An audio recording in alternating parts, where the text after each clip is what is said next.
farming 422 hectares of hill country on the northern side of Banks Peninsula. We're running 1,570 composite ewes, lambing around 150%, and 700 in-lamb hoggets, lambing 100%. In the lambing to weaning period, it is vitally important that we have high feed quality and quantity to make sure that we get maximum milk production from the ewe to ensure that we achieve the 300 plus grams a day growth rate in our lambs.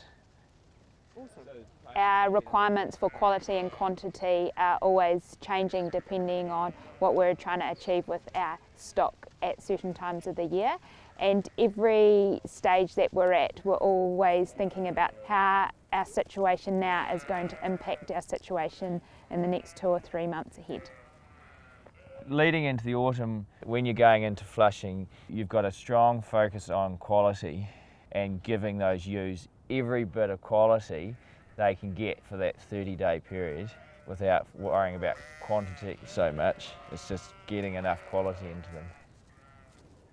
Leading into the winter, we want an average pasture cover of 2,000 kilos, and we've got a small window of opportunity in the early stages of pregnancy to tidy up some of that poorer quality. So we're putting stock in big mobs and rotating them around the farm to make sure that they don't suffer on the poorer quality for long periods of time. They're going in there getting some of the fresh new quality plus some of the poorer quality feed and grazing it down in a short period of time and carrying on.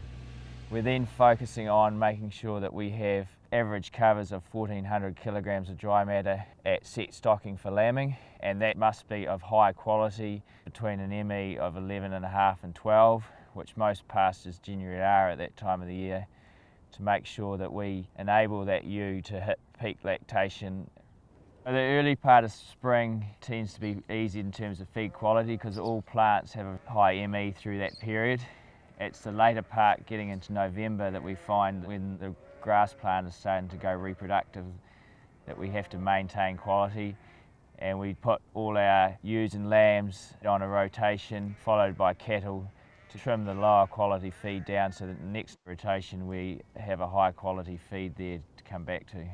In the past we've been guilty on not focusing on getting the most out of our plants, and with planting lucerne on the property it has made us focus on getting the best out of those plants by having a 30-day rotation. So we're now taking that principle into other parts of the property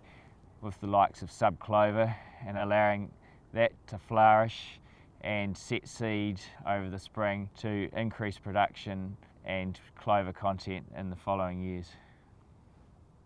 Feed quality and quantity drives our decisions leading up to weaning. We're not scared if the season is going against us to wean early to make sure that we maintain adequate feed levels and quality for our capital stock going forward. Our strong focus on feed quality and quantity, along with the genetics, has enabled us to maximise the percentage of lambs drafted off mum to the processor, which has had a big financial gain for the property, and also it has enabled us to hit a target of a replacement ewe lamb weight of 35 kilos at weaning, which then means the job of getting them to our target of 50 kilos as a hogget mating weight is made a lot easier. So we're guilty as farmers of not allowing our animals to reach full production potential, and it's been shown out there in the industry that by supplying sufficient quality and quantity that these levels of production are achievable, and it's just a case of us getting our mindset around it.